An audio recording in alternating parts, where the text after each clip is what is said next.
এর নাম কি বলে মামা এটা চুলার? ঘুগনি চুলা।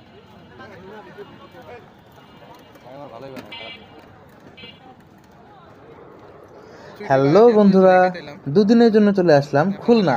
আর খুলনা এসেই চোখে পড়লো এখানকার স্পেশাল একটি খাবার।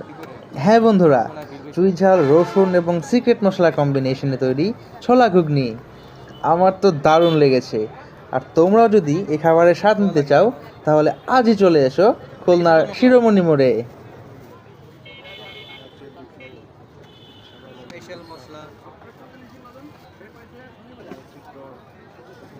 অল্প দিন। বাহ, পুরো হালিম। ইউনিক জিনিসের মধ্যে আমার কাছে এটা ভালো লাগছিল।